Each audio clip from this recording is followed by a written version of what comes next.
그다음 이제 주택에 대한 재산세 세율은 어떻게 되냐면 이번에 이제 약간 바뀌었어요. 이제 그 세율은 밑에 표를 보시면 금액에 따라서 과세 표준 금액에 따라서 그러면 공시 가격이 1억이면 곱하기 60% 하니까 6천이 되는 거죠. 그래서 공시 가격이 6천 이하였을 때는 0.1%의 세율이 적용이 돼요.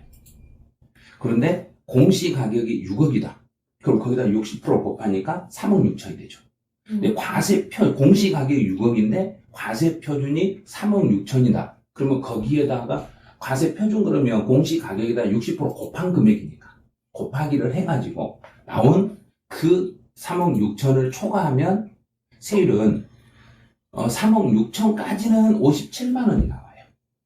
주택 이게 1년치라는 이야기예요. 1년치가 57만 원 나오고 근데 거기서 3억까지는 57만 원 플러스 3억 초과니까 6천만 원. 6천만 원에 0.4%를 초과 누진세율로 더하기를 해가지고 토탈 금액을 구해보는 거예요. 근데 그게 잘 안 된다. 그럼 우리 이제 혹시 요 부동산 계산기 혹시 그때 사용해 보셨죠? 네. 지난번 스토리. 예. 부동산 계산기 보시면 보유세라는 게 이렇게 나와요. 보유세 보시면 일단은 1세대 다주택으로 한번 볼게요. 다주택이고 2001년 도시주택 공동 1세대 1주택자 주택으로 가야 되겠네요. 보유세인데 재산세, 종부세는 95%인데 재산세가 좀 다른 건데 재산세는 예를 들어서 공시가격이 6억이다. 재산세는 81만 원 나오네요. 57만 원 플러스 3억 초과액의 0.4%니까 이런 식으로. 이게 계산해보면 아주 쉬워요. 부동산 계산기 활용해가지고 거기다 금액만 딱 넣으면 이번 연도 재산세가 얼마 정도 나오는지 그만 딱 나와요. 그럼 그 자리에서 바로 올해 대략 한 81만 원인데 근데 이제 문제는 도시 지역분 재산세하고 지방교육세라는 게 있어요. 그럼 총 납부세액이 147만 6천 원이 돼버린 거예요. 네. 엄청 금액이 커져버리잖아요. 네. 그러니까 대략 한 150만 원 정도 나올 것 같은데요. 이렇게만 말을 해야지. 세금이 81만 원 나오는데 이렇게 해서는 안 돼요. 다른 세금이 붙어 있잖아요. 도시분 재산세가 들어있고 지방교육세라는 게 있기 때문에 그것까지 다 포함하면 대략 150만 원 정도 이렇게 나와요. 그래서 이 부동산 계산기 활용하시면 아마 계산하는데 아주 편하실 거예요. 그 다음에 올해 개정된 게 특례세율이라고 해서 공시가격이 6억 이하인 1세대 1주택자에게는 세금을 줄여주는 거예요. 그런데 이제 이게 최근에 궁금하신 분이 많더라고요. 여기서 1세대 1주택자에 대한 특례세율을 신설했어요. 그러면 1세대 1주택이라고 했을 때 혹시 이제 제가 이제 부모님 집에 주소를 옮겨놨어요. 주소가. 네. 부모님 집에 주소 옮겨져 있고 실제로는 저는 서울에서 따로 생활하고 부모님은 지방에 계세요. 그런데 부모님도 집을 한 채 가지고 있고 나도 집을 한 채 가지고 있어요. 근데 주소가 한 집으로 돼 있어요. 주소만 한 집으로 돼 있으니까 1세대 2주택이 되는 거죠. 그럼 두 사람 다 원래는 1세대 1주택이고 금액이 공시가격이 6억이 안 된 집이라면 두 사람 다 특혜를 받아서 세율이 낮춰지는데 네. 둘이 합쳐서 2주택이 됐으니까 두 사람 다 특혜를 못 받는 거예요. 이런 경우는 어떻게 구제를 할 것인가 이거죠. 그런 규정이 없어요. 그래서 올해 이제 2021년 1세대 1주택자는 세율 특례를 신설을 했는데 여기서는 지금 현재까지는 공시가격이 6억 이하예요. 근데 지금 6억이 하면 서울에서 혜택 받을 수 있는 집이 좀 많겠어요? 얼마 안 되겠어요? 얼마 안 되겠는데요. 공시가격이 많이 그렇죠. 돼서. 많이 인상이 돼서. 네. 그래서 지금 이제 한쪽 당에서 6억 이하의 주택을 이걸 9억으로 올리자. 이제 상의는 했어요. 그런데 국회에서 아직 통과가 안 된 규정이거든요. 그래서 국회에서 통과되면 이제 올해부터 소급 적용을 하려면 7월 달에 재산세를 당장 내는데 지금 당장 7월이잖아요. 네. 그럼 이번 달에 재산세를 내는데 그러면 냈던 돈을 이 규정이 올라가면 돌려줘야죠. 네. 정부가. 그래서 1세대 1주택자에 6억이 초과되고 9억이 안 된 사람들은 재산세를 내도 나중에 다시 돌려받을 수 있는 거예요. 문제 생기는 거죠. 그래서 올해 국회에서 통과되면 소급 적용을 못하고 내년부터 적용해야 되지 않냐. 근데 이 지금 나왔던 2001년 1세대 1주택자 세율 특례는 3년간 한시 적용이거든요. 근데 올해 1년은 세금을 내고 내년에만 깎아주고 이제 2년 깎아주고 또 없어진다. 그럼 이것도 좀 문제되죠. 그래서 그 네 번째 보시면 3년간 한시적으로 운영되는 규정이잖아요. 네. 그래서 이거는 올해 이제 그 납세자에게 유리하게 법이 바뀌는 건 사실은 소급 적용해서 먼저 냈던 세금도 돌려주게 돼 있어요, 정부가. 납세자에게 유리한 것은. 근데 납세자에게 불리한 것은 소급 적용을 안 돼요. 납세자에게 유리하게 세법이 개정이 되면 그 소급 적용을 하셔야 돼요. 그래서 이거는 여기는 약간 지금 올해 이제 어떻게 이제 법이 바뀔지는 모르겠어요. 이 부분. 그다음 이제 한번 뒤로 넘어가 보시면 이제 별장. 혹시 별장 가지고 계세요? 네? 별장. 혹시 이제 나중에 별장도 생겨야 되겠죠? 아, 저는 별장은 안 갖고요. 왜냐면 우리 고율 분리세율이기 때문에 안 갖고 저는 회원권만 갖고 있을 생각입니다. 별장 회원권도 있어요? 아니, 별장이 아니라 콘도? 네, 콘도 회원권이요. 회원권으로? 네, 그럼 생각하게? 별장은 관리도 해야 되고 한 곳만 가지만. 아니 근데 별장 부지도 중개를 하실 거 아니에요? 아, 그렇죠. 그럼 본인이 별장이 있어야 중개를 하시는 거 아니에요? 아, 꼭 그렇지 않아도 간접 체험을 하고 있습니다. 대리만족으로. 대리만족으로? 아, 네. 어떤 게 별장, 어떤 게? 네. 그럼 이제 소개는 별장에 대한 그 상담을 다 하실 수 있겠네? 아, 예. 오. 그래서 이 별장이 많은 분들이 주택인지 상가인지 구별이 애매하더라고요. 상담하실 때 주택으로 상담하세요? 이거 상가로 상담하세요? 주택이지만 네. 주택과 달리 고율 분리세율이라는 거를 강조해서 특별히 설명을 드려요. 고율 네. 4% 세율. 예. 근데 주택으로 안 보고 많은 분이 상가로 봐요. 근데 그거 주택이거든요. 주택인데 요게 뭐 착각을 하는 거냐면 어쩌다 주거생활에 사용한다고 해서 주택이 아니라고 생각을 해요.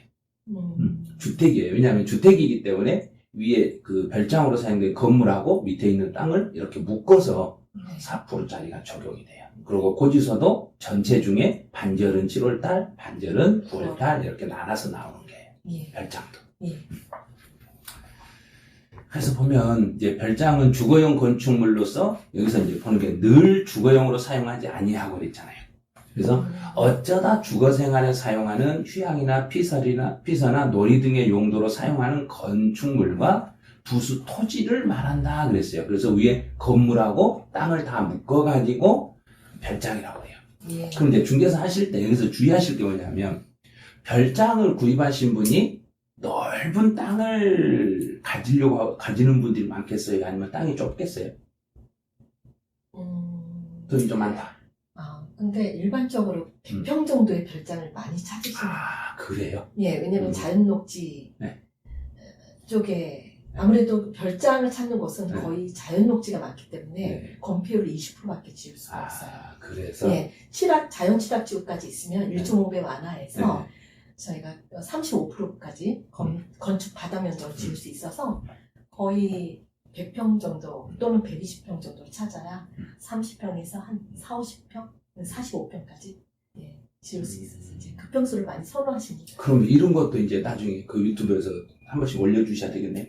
예. 그거 보시려면 어디 가서 봐야 돼요? 아무래도 별장이 네? 큰언니네 부동산? 왕언니네 부동산이요. 네, 그렇지. 왕언니네 부동산에서 보는 거죠. 네. 네. 그렇죠. 그래서 왕언니네 부동산에서 모든 토지하고 관련된 것은 거기에서 올리실 거죠. 네, 앞으로 준비 많이 하겠습니다. 네.